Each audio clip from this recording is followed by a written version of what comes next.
પાટણ જિલ્લાના શંખેશ્વર તાલુકાના પંચાસર ગામે નીચાણવાળા વિસ્તારોમાં પાણી ભરાતા લોકો મુશ્કેલીમાં મુકાયા। શંખેશ્વર તાલુકામાં તારીખ 25 ઓગસ્ટથી 29 ઓગસ્ટ સુધીમાં 6 ઇંચ જેટલો વરસાદ નોંધાયો હતો અને તાલુકાના વિવિધ ગામોના નીચાણવાળા ભાગોમાં પાણી ભરાવાના પ્રશ્નો બન્યા હતા। તેમાં પંચાસર ગામે નીચાણવાળા ભાગો અને ગામથી બહાર જવાના મુખ્ય માર્ગ પર પાણી ભરાતા લોકો મુશ્કેલીમાં મુકાયા હતા। ગામની બહાર નીકળવાના મુખ્ય માર્ગો પર પણ પાણી ભરાતા લોકો ટ્રેક્ટરના સહારે માર્ગ પસાર કરવા મજબૂર બન્યા હતા। તેમાં પ્લોટ વિસ્તારથી શાળા સુધી પાણી ભરાયા હતા। તેમાં ભરવાડવાસ, રાવળવાસ, દેવી પૂજક વિસ્તારમાં અને બજાણિયાવાસમાં પાણી ભરાતા સ્કૂલે જતા બાળકો પાણી કાદવ કિચડમાંથી પસાર થવા મજબૂર બન્યા હતા।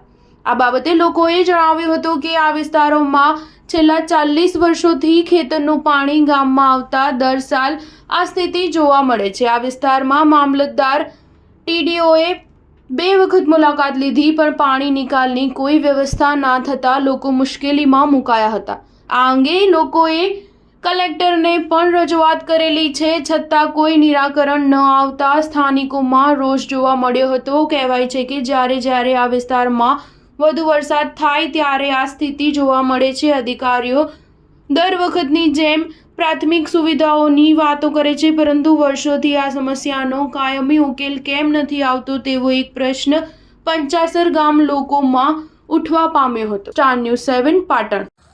અમારા રાવળવાસ, બજણિયાવાસ, વાઘરીવાસ, ભરવાડવાસ આ વર્ષો જૂનો પ્રોબ્લેમ ચાલે હાર્યો પાણીનો।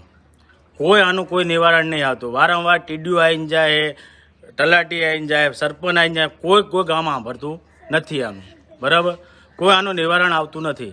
અમારે છોકરાને જવાની તકલીફ પડે નિશાળ જવા માટે, પછી અત્યારે ઘરની અંદર પાણી ભર્યું હોય, બરાબર। નાના છોકરાને બહાર મૂકવો હોય તો અમારે છોકરાની હારું રહેવું પડે, બરાબર। અને આખા ગામનો વિષય છે, અમારે એકનો નહીં પ્રશ્ન, આખા ગામનો પ્રશ્ન હાર્યો। કોઈ ગામનું ધ્યાન દેતું નથી આની અંદર, બરાબર। હવે આનું કોઈ નિવારણ આવે તો બરાબર છે। હવે તો અમે તો થાય કે વારંવાર આજ 25 વર્ષથી હું જાણનો સમજણો થયો ને ત્યાંથી આનો આ પ્રોબ્લેમ જોઉં છું। દર વર્ષે આનો આ પ્રશ્ન હોય હે ને પાણીનો પ્રોબ્લેમ વર્ષોથી હે। અમારા છોકરાને નિશાળ જવા માટે તકલીફ પડે છે, કોઈ આ ભરતું હે નહીં રાડ। આ પાણીનો કાંઈ કાની આ રાડ હોય છે વર્ષોથી, ઘરમાં પાણી હે